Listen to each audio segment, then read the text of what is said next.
자, 계속해서 이제 합의 해제 28, 29, 30 연속 나왔던 주제고요. 답 다 정해져 있죠. 그래서 일단은 동철, 상추, 취해라고 해서 동의, 철회, 상계, 추인, 취소, 해제 이렇게 7가지가 상대방 있는 단독 행위라고 할 것. 그래서 또 하나가 이제 이에 대응해서 합의 해지라고 하는 것은 계약의 한 유형이 되게 된다. 그래서 자, 우리가 해제와 해지라고 하는 거 일방 당사자의 의사 표시로 법적 효력이 발생하게 된다. 해제는 일석격에서 소급표 문제가 있었고요. 여기서 파생하는 문제, 원상 회복의 문제 나오게 될 테고, 그 다음에 손해배상 청구의 문제와 연계가 되게 된다. 해지 장래효라고 해서 이것도 똑같습니다. 그래서 장래효다 보니까 일단은 손해배상 청구의 문제 등이 발생하게 될 것이고, 원상 회복의 문제도 당연히 발생한다. 원상 회복을 한다는 얘기는 이자 등을 지급을 해야 된다. 이게 포인트가 될 텐데, 합의 해제에 있어서는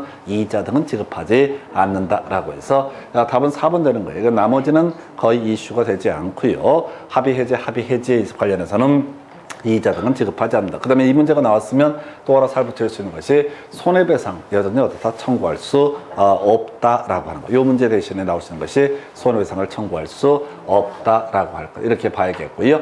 자, 그래서 일단은 계약을 합의 해제할 때 원상 회복에 따로 약정 안 할 수도 있는 것이고요. 그 다음에 계약이 합의 해제가 되면은 손해배상 청구도 허용되지 않는다. 한편 청약에 대해서 자, 상대방이 변경을 가해서 승낙한 때 그 청약은 효력을 잃게 된다라고 할 것. 그 다음에 합의 해제에 있어서도 법정 해제와 마찬가지로 제3자의 권리를 해하지 못한다 해서 제3자라고 하는 보호받는 제3자 가등합대 갔었죠. 그래서 가등기 권리자, 소유권 이전기를 마친 자, 가압류 채권자, 대항력을 갖춘 임차인 해서 이것도 한 2년 내지 3년에 한 문제 가등합대 어느 시기 됐든 간에 기억을 해 주실 주제에서 답은 4번. 가장 요즘에 핫한 문제가 합의 해제에 있어서 이자 지급하지 않는다. 원상회복 문제 발생하지 않는다. 요 얘기. 그 다음에 이 문제 나왔으면 손해배상 청구 할 수 없다라는 개념. 이렇게 가야겠고요. 그 다음 주제. 가등합대 얘기가 나와 있어요. 그래서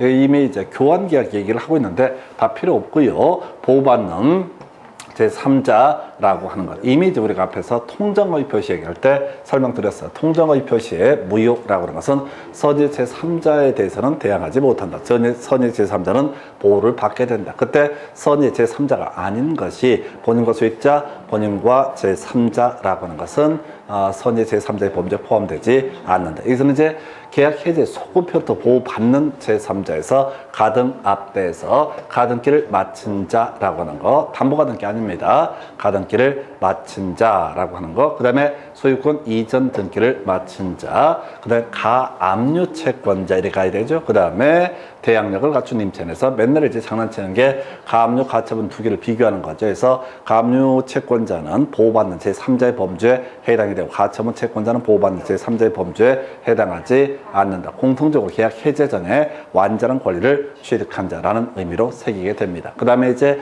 계약 해제 후에 새로운 권리 관계를 맺은 사람 중에서 보호받는 것은 양립되지 않은 법률 관계를 맺었을 때 그때 그 사람 보호받을 수 있다. 이런 식의 얘기인데 그건 거의 안 나오고 대부분의 문제가 계약 해제 전에 완전한 권리를 취득한 사람, 이 사람은 보호받는 제3자의 범죄에 해당이 된다. 그래서 기억니은되고 4번, 3번 이를 보셨고요. 그 다음 주제 가서 보겠습니다. 자, 매도인 갑과 매수인 을이 매매 계약을 하면서 대금을 병에게 지급하기로는 제3자를 위한 계약을 체결했다 해서 다시 용어 체크를 해봐야 되죠. 자, 매도인이라고 하는 것을 요약자라고 하는 거. 요약자. 그 다음에 자, 매수인을 낙약자라고 하고, 그 다음에 갑과 을이 마주 보니까 보상관계, 기본관계라는 용어를 쓰게 된다라고 해서 이게 이제 거의 얘기의 전부죠. 보상관계, 기본관계라고 하는 거. 해서 일단은 이렇게 계약이 성립되게 되면 제3자의 권리, 제3자가 수익의 의사표시를 하게 되면 제3자의 권리는 확정되게 될 테고, 그때는 제3자의 권리는 갑과 을의 합의로 이걸 이제 변경하거나 하는 것은 허용되지 않는다. 이렇게 가야 되겠고요. 자, 제3자 입장에서는 저기 있었죠. 이 권리를 보호받는 건 별개 문제로 해제, 취소 등의 문제 발생하지 않는다라고 했어요. 갑은 제3자는 해제나 취소를 할 수가 없다. 그러면 이제 이 제3자한테 돈 달라고 하는 거, 부당이득 반환 청구가 됐든 손해배상 청구 등 모두 허용되지 않는다라고 하는 거. 제3자는 소중하니까 이렇게 기억해 달라고 그랬습니다. 그리고 제일 이슈가 되는 게 이행을 거절할 수 있다 또는 제3자에게 대항할 수 있다 이런 식의 명제가 나와요. 대항할 수 있다, 이행을 거절할 수 있다. 똑같은 명제가 되게 될 텐데 복위 관계 근거에서는 어떻다? 자신의 채무이행을 거절할 수 있다 또는 제3자에게 복위 관계 대응해서는 바로 제3자에게 대항할 수 있다. 용어를 아셔야 돼. 대항할 수 있다는 얘기나 채무 이행을 거절할 수 있다는 얘기는 똑같은 맥락으로 해석을 하게 된다. 그래서 자, 병이 수익의 의사 표시를 하지 않으면 한 후에 대금을 지급하지 않으면 병은 해제 같은 거 안 되죠. 갑은 계약을 해제할 수 있다. 오른편. 자, 갑의 병에 대한 항변으로 을에게 대항할 수 있다라고 해서 틀렸죠. 복위 관계에 대항해서만 어떻다? 소유이제 대항할 수 있다 또는 채무이행을 거절할 수 있다라고 해서 갑과 증무도지 병의 관계라고 하는 이걸 이제 우리가 원인 관계라고 이렇게 부르죠. 또는 대가 관계 이런 표현을 쓰게 되는데 자, 대항할 수 있다 또는 이제 채무이행을 거절할 수 있다는 복위 관계. 그래 복위 관계가 뭐야? 갑과 을의 관계 기에서만 어떻다? 채무이행을 거절할 수 있다. 그래서 이건 2번을 틀리게 뽑아낸 케이스. 3번쯤은요. 병이 수익의 의사표시를 하게 되면 을에 대해서 대금 지급 청구권을 취득을 하게 된다. 획득을 하게 된다. 오른편 구성을 하고 있고요. 그 다음에 4번 을이 상당한 기간을 정해서 수익자 병에게 확답을 취하고 있으나 답을 하지 않게 되면 거절한 것으로 본다. 이게 이제 계약의 무권 대리에서 상대방이 본인에 대해서 취하고 있는데 본인이 답을 하지 않게 되면 거절한 것으로 본다. 그 주제와 똑같은 맥락이죠. 을이 병에게 대금을 지급한 후 계약이 해제가 됐을 때 을은 병에게 대금 반환을 청구할 수는 없다 해서 병한테는 돈 달라고 하면 안 된다. 이건 깊이 가지 말자고 그랬어요. 어려우니까. 해서 하여튼 병한테는 무슨 일이 터졌을 때 병한테는 절대 돈을 돌려달라고 할 수가 없다라고 할 것. 작년 문제가 좀 어렵게 구성이 됐었고요. 문맥이 부드럽지 않았어요. 그래서 작년 문제에서는 저걸 갖고 출제를 이루어졌죠. 그래서 이 선의 제3자의 범주에 이 제3자 수익자가 포함된다. 이딴 식으로 해서 틀린 것을 고르시오. 라고 해서 이렇게 답을 구성을 했던 사례가 있습니다. 그래서 아까 우리 문제 봤던 통정의 표시에서 보호받지 못하는 제3자, 본인과 수익자, 본인과 제3자 이런 문제가 또 나올 가능성이 있겠다라고 해서 답은 2번으로 구성을 해봤고요. 그 다음 주제 가서 확인해 보겠습니다.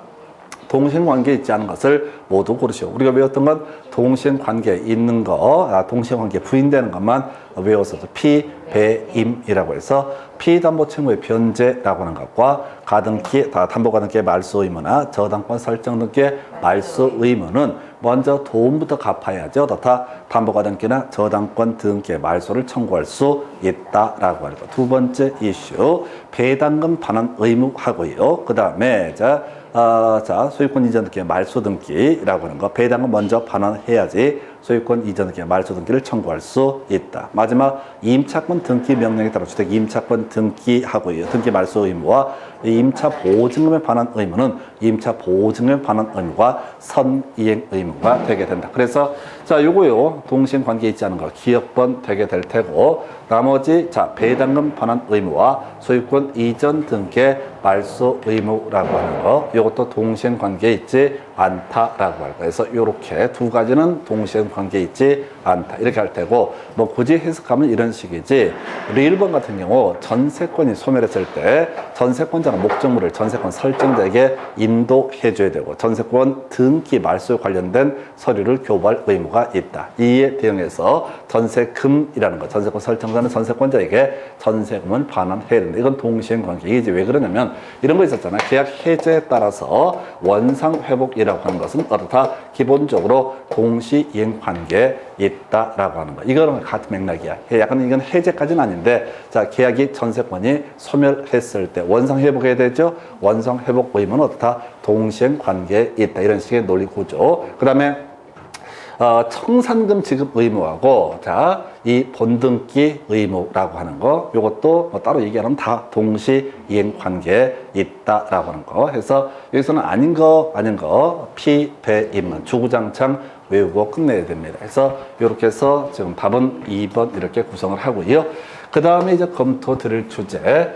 자, 이게 보니까 위험 부담의 법리라고 하는 거. 그래서 지금 이제 경우의 수가 해제 얘기하고요. 그 다음에 위험 부담의 법리 이렇게 이제 가게 되죠. 그래서 다시 갑시다. 을 소유의 어떤 주택에 대해서 갑과 매매 계약이 체결됐다 해서 이행기 전에 이 주택이 소실 등이 됐다라고 했을 때 누가 책임을 질 것이냐? 만약에 매수인이 잘못하게 되면 매도인이 책임을 물을 테고 매도인이 잘못하게 되면 매수인이 책임을 물을 테고 양 당사자에게 책임 없는 사유다라고 하면 각각 한마디씩 하게 된다 해서 제일 첫 번째 이슈 매도인의 과실로 건물이 소각돼 버렸다, 소실돼 버렸다. 그러면 이 매수인이 뭘 주장할 수 있다? 계약 해제, 그 다음에 손해배상을 청구할 수 있다. 채무 불이행에 따른 계약 해제와 손해배상을 청구할 수 있다. 이렇게 할 테고 만약에 매수인이 와서 이행기 전에 이 건물을 홀로당 불을 내버렸다 라고 잘못을 하게 되면 매도인 입장에서는 당연히 매매 대금의 지급을 청구할 수 있고 자신의 채무 이행을 면하게 되겠지만 자신의 채무 이행을 면함에 따라서 얻게 되는 이득이 있다면 그 이득은 어떻다 반환해야 된다라고 해서 이런 경우 있었죠. 지금 이제 지금 소유권 이전 등기 비용은 원래 매수인이 부담을 해야 되는 그런 사안이 될 텐데 소유권 이전 등기 비용을 매도인이 부담하기로 특약을 맺었다라고 전제가 되게 되면 그 돈은 누구한테 매수인에게 반환을 해야 된다 이런 식의 논리고죠. 또는 자 갑의 수령 지체 중에 양 당사자에게 책임 없는 사유다. 이것도 누구 잘못으로 봐야 되니까 매수인 잘못으로 봐야 되니까 바로 매도인 입장에서는 소유권 이전 기물은 면하게 되겠지만 자신의 채무를 면함에 따라서 얻게 되는 이득은 반환해야 되고 대금, 매매 대금의 지급은 청구할 수 있다. 양 당사자에게 책임 없는 사유. 그러면 일단은 매도인 입장에서는 자신의 채무를 면함하게 될 것이고 대신 받았던 계약금은 반환해야 될 것이다 라고 할 것. 이에 대응해서 매수인은 소위 대상 청구권이라는 것을 행사해서 계약의 위험을 전제로 해서 매매 대금을 지급할 테니까 이 보상금 등 수용 보상금이 됐든 화재보험 보상금이 됐든 간에 이것에 반환을 청구할 수 있다. 이걸 우리가 대상 청구권 해서 저당권의 물상대위와 대상 청구권이 달라지는 차이는 저당권의 물상대위는 만약에 대금 지급이 이루어져 버리게 되면 보상금을 매도인이 받게 되면은 이때는 저당권의 물상대위라는 개념은 인정되지 않는다. 대금 지급 전에 압류 절차가 필요했다. 이렇게 맞는 비해서 대상 청구권 같은 경우는 설령 대금 지급이 이루어졌다 할지라도 매매 대금을 지급하면서 이 보상금 등에 대해서 반환을 청구할 수 있는 것. 이걸 우리가 대상 청구권 해서 갑과요. 자, 갑과 을의 책임 없는 사유로 주택이 소실되다. 양 당사자에게 책임이 없다. 그러면 각각 한마디씩 하게 되죠. 그래서 자, 매도인 을이라는 사람은 갑에게 매매 대금 지급을 청구할 수는 없다라고 할 것. 오른편 이렇게 구성을 하고 있고요.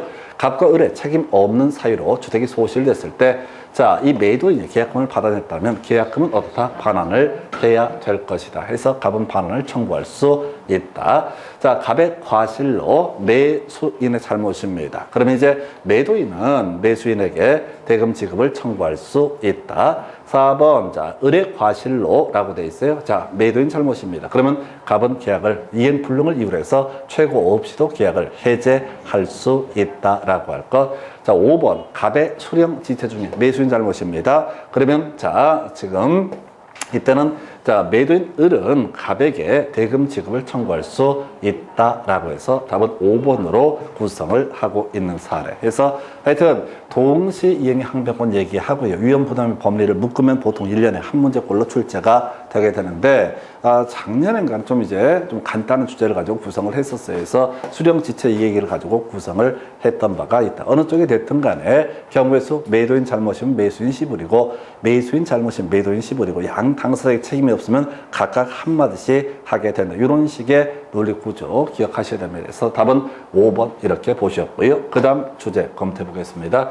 자, 계약금 등에 관한 설명 틀린 것을 고르시오라고 해서 자, 일단 계약금 계약. 자, 뼈대부터 가봐야 되죠. 자, 매매 계약에 종된 계약이 되게 된다. 그다음에 요물 계약이다. 두 가지가 이슈가 되죠. 그래서 매매 계약이 나가리가 되게 되면 계약금 계약도 나가리. 자, 그래서 계약금 계약이 나가리가 되게 되면 소위 이제 해약금형 계약 해제 등은 허용되지 않는다. 이런 논리 구조가 되게 될 테고요. 자, 그리고 나서 자, 계약금 계약의 성립 요건 세자 계약금 계약 관련해서 계약금 계약이 성립하게 되면은 이때 지금 이제 해약금형 계약 해제라고 하는 것이 가능할 텐데 물론 임의 규정이라고 그랬어요. 그래서 첫 번째 계약금이 전부 지급되지 않게 되면 계약금 계약은 성립하지 않는다. 그래서 이게 하나 이슈. 두 번째 자, 이행의 착수가 있게 되면 즉 중도금의 지급이라든가 등기소 동행 요청이 있게 되면은 이때는 자, 해약금형 계약 해제를 할 수 없다라고 할 것. 세 번째 해약금형 계약 해제를 배제하는 약정이 있게 되면 이때 해약금형 계약 해제를 할 수 없다. 그래서 이 세 가지를 제외하고 뭐 이행 청구 소송을 제기한다, 토지거래 허가를 받았다 이런 것들은 다 이행의 착수 등등등에 해당되지 않기 때문에 당연히 그 과정에서 해약금형 계약 해제가 가능하다. 이런 식으로 이제 정리를 합니다. 1번 해약금에 기해서 계약을 해제하는 경우 원상 회복의 문제 발생하지 않는다. 일반적으로 채무 불이행에 따른 계약 해제에 있어서는 원상 회복의 문제, 즉 이자 지급하고 등등 문제가 발생하지만 여기서는 원상 회복 또는 손해배상의 문제는 발생하지 않고 매도인 입장에서는 계획 상환, 매수인 입장에서는 계약금 포기 이걸로 다 얘기가 끝나게 된다. 2번 질문 계약금 일부만을 지급하고 잔액은 나중에 지급하기로 약정이 됐을 때 이때는 계약금 계약이 성립하지 않기 때문에 해약금형 계약 해제는 허용되지 않는다라고 했고 그래서 2번 자 오른편 되는 거죠. 세 번째 매매 계약 시 약정한 계약금의 교부가 없을 때 매매 계약을 해제할 수 있다라고 해서 이거 틀렸죠? 계약금의 교부가 없다라고 했을 때 이건 계약금 계약 자체가 성립하지 않아서 해약금형 계약 해제를 하지 못하는 건 별개의 문제로 매매 계약을 해제할 수 있는 것은 아니다라고 해서 매매 계약이 주된 계약이고 그다음에 종된 계약이 계약금 계약이기 때문에 자, 종된 계약이 문제가 있다고 해서 주된 계약을 자, 소멸시키는 것은 허용되지 않는다. 그러나 매매 계약 자체가 무효가 돼버렸다 하게 되면 계약금 계약도 효력을 상실하게 된다. 이건 종된 계약과 관련한 주제에서 답은 3번. 요거는 이제 같이 보는 문제가 그 보충금 지급 약정 얘기, 교환 계약에서 하나 이슈가 되죠. 그래서 보충금 지급 약정 관련해서 그것은 이제 바로 보충금의 지급이 없게 되면 교환 계약 자체를 해제할 수 있다. 우리 민법에서는 보충금에 관해서는 매매 대금에 관한 조항을 준용한다. 그래서 매매 계약에 있어서 매매 대금이 지급되지 않게 되면 매매 계약을 해제할 수 있습니다. 그래서 교환 계약에서 보충금의 지급이 없게 되면 그때는 교환 계약을 해제할 수 있다. 이렇게 그림을 잡게 되죠. 그래서 이렇게 해서 3번 틀리게 봤고 그 다음에 자 끄트머리 자 계약금 포기하고 계약을 해제할 수 있다 등 나와 있는데 그러면 세 가지 따져봐야 되죠. 이행의 착수 전인가라고 하는 거. 두 번째 이슈 계약금 계약이 성립했는가 배제 약정이 없는가. 요 세 가지 요건을 따져봐야 되는데 지금 얘기 길게 되어 있는데 매매 잔금의 지급을 청구하는 소송을 제기했다라고 하는 거 이것은 이행의 착수는 아니다. 그러니까 해약금형 계약 해제는 가능하다 이렇게 해석을 하게 됩니다. 그 다음에 5번 계약금을 포기하고 행사할 수 있는 해제권 그 합의로 배제할 수 있다 해서 해약금형 계약 해제라고 하는 것은 임의 규정에 해당이 되게 된다. 그래서 답은 3번으로 구성을 했던 사례. 무조건 한 문제 나오는 파트고 작년 문제에서 좀 골 때리고 나왔었죠. 뭐가 있었냐면 해약금형 계약 해제를 함에 있어서 상대방이 돈을 안 받았을 때 공탁까지 할 필요는 없다. 이 쟁점을 가지고 출제 포인트를 삼아 냈었습니다. 그래서 답은 3번 이렇게 보셨고요. 그 다음 주제 가서 살펴봅니다. 자, 갑은 자신의 2억 원 상당의 건물을 을의 토지와 교환하는 계약을 체결하면서 을로부터 1억 원을 보충해서 지급받기로 하였다 해서 보충금 지급 약정에 있는 교환 계약 해서 일단은 자 기본 상식부터 가야 되죠. 교환 계약이라고 하는 것은 첫 번째 낙선 계약에 해당된다. 그 다음에 쌍무 계약이 될 것이고 유상 계약이다 라고 할 것. 그래서 낙선 계약 관련해서 불요식 계약이다 라고 하는 거 요물 계약이 아니다 해서 1번을 틀리게 뽑아낸 사례가 되겠고요. 요물 계약 아니고요. 낙선 계약이 되게 된다. 그 다음에 이제 지금 유상계약에 관련한 지문이 2번 지문에 나와 있죠. 그래서 타자담보 책임이라고 하는 거 해서 매매에 있어서 매도인의 담보 책임이라고 하는 것은 교환 계약에도 준용이 되기 때문에 이 하자담보 책임이라는 표현을 쓰기도 하고 해제라든가 또는 손해배상 청구 이런 식의 표현을 쓰기도 한다. 그러면 이제 그 해제나 손해배상 청구, 대금 감액 청구 총 세 가지가 매도인의 담보 책임을 따져묻는 주요 이슈가 되게 된다라고 할 것. 자, 그다음에 의리 보증금 이런 걸 지급하지 않았을 때 교환계약 해제할 수 있다. 해서 계약금을 지급하지 않게 되면 매매계약의 해제 사유가 아니고 교환계약에서 보증금을 지급하지 않게 되면 교환계약의 해제 사유가 되게 된다. 계약 체결후 건물이 의뢰 과실로 소실됐다면 그 의뢰 보증금 지급 의무 소멸하지 않는다. 가볼까요? 해서 의뢰 토지하고요. 다시 의뢰 토지하고 갑의 X 건물을 교환하는 계약을 체결했다. 자, 중간에 소실이 됐대요. 이게 뭔 소리냐면 바로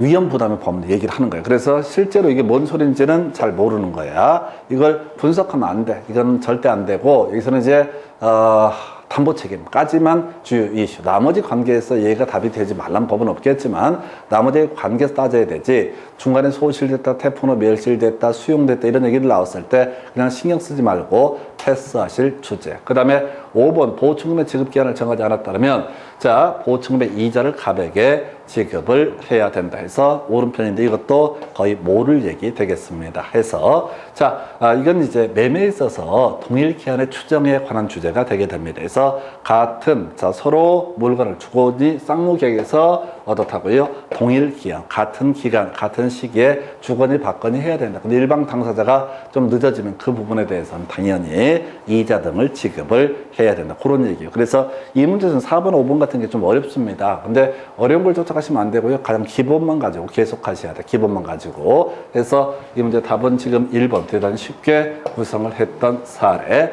그 다음 주제 가서 볼까요? 자, 보니까 갑은 건물 소유 목적으로 의뢰 X 토지를 임차해서 그 위에 Y 건물을 신축한 후 사용을 하고 있다. 해서 의뢰 X 토지에 갑이 임차인이 되게 될 테고, 자, 건물 얘기 나옵니다. 지금 이 사람이 Y 건물의 소유권을 가지고 있다. 자, 우리가 이제 대항력 얘기 다시 한번 체크해 봐야 되죠. 대항력을 갖추는 방법, 임차권 등기를 하게 되면 그 등기일에 임차권을 취득하고 대항력을 갖게 된다. 그런데 우리가 건물에 관해서 만약에 소유권 보존 등기를 하게 되면 어떻다? 이때 자, 임차권 대항력이 발생하게 된다. 그거 하나 좀 어려운 주제가 될 거예요. 그래서 1번 자, 끄트머리 지상물 매수 청구의 대상이 될 수 있다. 간단히 가십시다. 지상물 매수 청구할 수 없는 것만 기억을 하도록 합니다. 일시 사용이 명백한 임대차, 요거 지상물의 매수 청구할 수 없고요. 두 번째 이슈가 뭐가 있냐면 존속기간에 정함이 없는 임대차에서 다시 지상물의 매수 청구를 할 수가 있고, 다시 자, 차임연체에 따라서 해지를 당했을 때 이때 지상물의 매수청구권 행사할 수 없다. 안 되는 거 두 가지. 부속물의 매수청구권도 기본적으로 뭐라고요? 차임연체 얘기, 이 기본 차임연체 얘기하고, 그 다음에 또 하나 일시 사용이 명백한 임대차에서는 소위 부속물의 매수청구 등 인정되지 않는다. 공통적인 요소 간단하게 보셔야 돼. 무허가 뭐 이런 것들 전혀 중요치 않습니다. 해서 1번 틀리게 옳게 뽑았고요. 2번 자, 차임연체로 계약이 해지를 됐을 때 지상물 매수청구권 행사할 수 없다. 자, 그 다음에 지상물 매수청구권 행사할 수 있다라고 되어 있고요. 자, 의리 해지 통고를 하게 되면 의리 해지 통고 존속기간에 정함이 없는 임대차에서는 당연히 지상물 매수청구권 행사할 수 있다라고. 안 되는 거 두 가지라고 그랬어요. 자, 지상물의 매수청구 안 되는 거 일시 사용이 명백한 임대차 얘기하고 차임 연체 두 가지 지상물 매수청구, 부속물 매수청구 허용되지 않는다. 물론 이 문제에서는 토지 임대차이기 때문에 당연히 논리적으로 지상물의 매수청구하고 비용 상환 청구권 이게 이제 논의의 대상이 될 수밖에 없을 테고요. 만약 건물 임대차가 되게 되면 부속물의 매수청구 얘기하고, 그리고 또 하나가 지금 뭐가 있을까요? 비용상환 청구 이 두 개가 이슈가 된다. 그래서 이렇게 봐야겠고요. 대항력을 갖춘 갑의 임차권이 기간 만료로 소멸이 된 후 을이 토지를 병에게 양도했을 때 갑은 병을 상대로 지상으로 매수청구권 행사할 수 있다. 가볼까요? 소유자가 바뀌었습니다. 그리고 이 사람은 어떻다고요? 대항력을 가지고 있다. 그럼 바뀐 소유자에 대해서도 어떻다? 일정한 임차인으로서의 권리를 행사할 수 있다. 자, 그 다음에 5번 지문 끄트머리 지상 매수권 행사할 수 없다. 그럼 두 개 있어야 되죠? 해서 두 개가 뭐야? 자, 차임 연체 얘기하고요. 그 다음에 일시 사용이 명백한 임대차. 요걸 제외하고는 다 지상으로 매수권 인정되게 된다. 그래서 이거 뭐 읽어보고 막 자식할 것도 없어요. 뒤를 보면서 감을 잡아내야 될 거야. 그래서 이 문제를 통해서 기억하실 주제에서 차임 연체에 따라서 해지 당한 경우 하고요. 그 다음에 거의 얘기는 이제 구성을 안 하고 있는데 일시 사용이 명백한 임대차에서는 지상으로의 매수권을 행사할 수 없다. 나머지는 뭐 근저당권이 설정이 돼 있고 안 되고 이런 것들 전혀 관련이 없죠. 대신 이 사람이 자, 이 지상물에 대해서 소유권 없으면 당연히 지상으로 매수권은 당연히 행사할 수 없다가 돼야 되죠. 임차인이 사신 소유의 이 건물 등에 대해서 사달라고 요구하는 거, 이걸 우리가 지상물의 매수 청구라고 부르게 된다. 그 정도로 보셨고요. 답은 5번 이렇게 구성을 합니다. 그 다음 주제. 자, 임차인은 임대인 갑의 동의 없이 병과 전대차 계약을 맺고 건물을 인도해 주었다. 그래서 동의 없는 전대차. 출제 포인트, 해지할 수 있는가 없는가. 이게 이슈가 될 텐데 해지할 수 없는 게 두 가지가 있었죠. 배임 행위가 아니었을 때 어떻다? 해지할 수 없다. 또 해지권을 배제하는 특약을 맺었다라고 하면 어떻다? 해지할 수 없다. 그리고 해지하기 전까지는 여전히 누구하고 임대인 임차인 사이에 임대차 계약은 유효하다. 이렇게 가야 됩니다. 해서 일단 가볼까요? 갑과 을 사이 합의로 임대차 계약이 종료되더라도 병은 갑에게 전차권 주장할 수 있다. 다 상관없죠. 아무래도 동의 있는 전대차에서 하는 얘기고 동의 없는 전대차에서 전차인은 자 임대인에 대해서 어떤 권리도 주장할 수 없다. 이렇게 가야 되죠. 2번 지문이요. 병은 을에 대한 차임의 지급으로 갑에게 대항할 수 없으므로 차임을 갑에게 지급해야 된다. 이게 아무 상관없는 거예요. 동의 있는 전대차 얘기가 되는 거죠. 자, 지금 동의 없는 전대차에서 전차인과 임대인 사이는 어떤 법률 관계도 없다. 3번 지문 갑은 임대차 계약이 존속권 한도 내에서 병에게 손해배상 청구할 수 없다라고 해서 옳은 표현. 여전히 자 을한테 차임 받고 있으니까 해지하지 않는 이상은 손해배상 청구 등은 허용되지 않는다.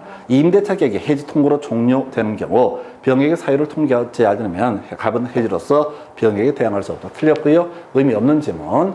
5번 지문. 전대차가 종료하면은 자 을의 동의를 얻어서 부속한 물건의 매수를 갑에게 청구할 수 있다 해서 자 지금 다른 거 볼 것도 없이 병이 갑에게 청구할 수 있다. 이런 거 있을 수 없다니까 동의 없는 전대차에서 전차인은 갑에 대해서 어떤 권리도 다 행사할 수 없다라고 할 것. 해서 옳은 것을 고르시오라고 해서 1번 틀렸었고 2번 틀렸었고 3번이 오른편이 됐었나요? 그래서 3번을 오른편을 구성하고 요즘에 한참 이슈가 되는 것은 동의 없는 전대차에서 해지권 행사할 수 없는 케이스 두 가지. 하나가 배임 행위가 아니라고 했을 때의 소부분의 임대차 얘기하고 또 하나 최근에 이슈가 됐던 것이 배제 특약이 있다라고 했을 때 이때는 배제 특약이 해지권을 배제하는 특약이 있다면 동의 없는 전대차를 이유로 해서 해지를 하는 것은 허용되지 않는다. 이 문제는 좀 옛날 문제예요. 그래서 답은 3번으로 구성을 했고요. 그 다음 초대 가서 보겠습니다. 자, 갑은 을의 저당권이 설정되어 있는 병 소유의 X주택을 병으로부터 보증금 2억 원에 임차해서 그럼 가봐야지 병 소유의 X주택에 대해서 첫 번째 을의 저당권이 있다라고 되어 있고요. 두 번째 지금 갑이라는 사람이 임차권을 가지고 있다라고 하는 거 이렇게 전제를 삼고요. 그 후에 정의 3번 정의 저당권을 취득을 했다라고 해서 나중에 경매가 실현돼서 무가 소유권을 취득을 했다. 이런 식으로 되어 있습니다. 뭐 이 얘기도 다 다른 건 쓸데없는 소리고 바로 말소 기준 권리 이 얘기를 거의 가지고 구성을 하게 되죠. 그래서 1번 지문 을의 저당권은 무에게 인수된다. 틀리게 구성이 됐습니다. 경매가 진행돼 버리면 어떻다? 이 중에 말소 기준 권리는 뭐가 된다? 1번 을의 저당권이 말소 기준 권리가 된다. 그래서 을의 저당권부터 그 밑에 있는 권리는 모두 매각으로 소멸하게 된다. 1번 틀렸고요. 답이 됐나요? 2번 지문 갑은 무에 대해서 임차권 주장할 수 없다 해서 임차인 이미 소멸해 버렸습니다. 바뀐 소유자에게 임차권 주장할 수 없다. 갑은 병으로부터 보증금 전부를 변제받을 때까지 임대차 관계 존속을 주장할 수 없다 해서 이 사람은 임차권을 이미 소멸해 버렸으니까 기존 누가 됐든 간에 병이 됐든 새로운 소유자가 됐든 간에 임차권 주장할 수 없다라고 할 것. 4번 갑이 적법한 배당 요구를 해도 을보다 우선 변제권은 없다. 당연한 얘기죠. 그래서 을이 1순위로 배당을 받게 될 테고 그 다음에 갑이 배당을 받는다. 자, 갑은 정보다 매각대금에서 우선 변제를 받게 된다 해서 대항력, 우선 변제권 다 가지고 있다고 되어 있습니다. 우선 변제권, 대항력권을 왜 확정 일자까지 갖추게 되면 다음날 0시부터 발생하기 때문에 가능하죠. 그래서 답은 1번, 겁나 유치하게 뽑았던 문제에서 자, 말소 기준 권리라고 하는 거 다시 가셔야 돼. 저당권, 근저당권, 자, 담보가 등기, 압류 등기, 가압류 등기, 경매, 개시결정 등기에서 우리가 이제 경매 물건에 관한 권리 분석한다는 얘기가 다른 거 아니고 말소 기준 권리 찾아보는 겁니다. 본질은. 그래서 말소 기준 권리라고 하는 것이 있게 되면 말소 기준 권리를 포함해서 그 밑에 있는 권리는 모두 매각으로 소멸하게 된다. 다만 유치권이라는 것은 소멸하지 않는다. 그 다음에 이제 우리가 공인중개사법 파트 가끔 장난치는 게 말소 기준 권리보다 위에 있는 권리는 기본적으로 자, 누구한테 매수인에게 낙찰받은 사람한테 인수가 떠안게 되게 될 텐데 그것이 전세권이고 이 사람이 중간에 배당 요구를 하게 되면 이때는 전세권자 배당 요구에 따라서 전세권을 매각으로 소멸하게 된다. 그래서 공인중개사법 자, 이 경매 파트에서 문제 구성하는 주요 이슈가 전세권자 말소 기준 권리보다 선순위 권리는 전세권자가 배당 요구를 하게 되면 어떻다? 이때는 전세권은 매각으로 어떻다? 소멸하게 된다. 이렇게 그림을 잡게 됩니다. 그래서 답은요 1번으로 구성을 해봤고요. 그 다음 주제 가서 살펴봅니다. 자, 갑은 2020년 2월 10일 날 을소유의 X상가 건물을 갑이 임차인이라고 되어 있고 10억이라고 써있어요. 그래서 이게 갖는 의미가 고액 임대차다 이런 의미가 됩니다. 그래서 자, 지역마다 금액이 달라지긴 하는데 딱 봤을 때 벌써 금액이 서울은 지금 9억이 기준인가 그래요. 그래서 하여튼 10억이다. 그러면 이제 이 사람 고액 임차인에 대해서 적용 배제가 되는 게 임대차 기간에 관한 조항은 적용되지 않는다. 그다음에 우선 변제권이나 또는 이제 상가건물 임차권 등기에 관한 조항은 어떻다? 적용되지 않는다. 미리 선입관을 갖고 가야지 이게 문제 풀지 읽어보고 풀 수는 없습니다. 그래서 임대차 기간에 관한 기간을 적용하지 않는다는 얘기는 이런 식이죠. 원래 임대차 기간에 관한 조항은 자, 기본적으로 1년으로 보게 된다. 다만 임차인은 1년 미만의 기간이 유효함을 주장할 수 있다. 이게 자, 일반 고액 임대차가 아니었을 때 적용하는 조항입니다. 그러면 이제 항상 문제 구성할 때는 임대인도 바로 1년 미만의 기간이 유효함을 주장할 수 있다라고 하는 거. 이게 바로 임대차 기간에 관한 조항을 적용하지 않는다라는 의미가 될 테고 두 번째 우선 변제권 확정일자 받아도 우선 변제 후순위 권리자보다 우선 변제권 인정되지 않는다. 그 다음에 임차권 등기 명령 신청 등 어떻다 허용되지 않는다. 그래서 딱 보는 순간 뭘 생각을 해야 돼? 고액 임대차라는 느낌이 팍 오게 되면은 기, 우 등에 관한 조항을 체크해 보셔야 돼. 그래서 자, 갑을 사이 임대차 기간 6개월로 정했을 때 자, 임대인 을도 어떻다? 그 기간의 유효함을 주장할 수 있다. 왜?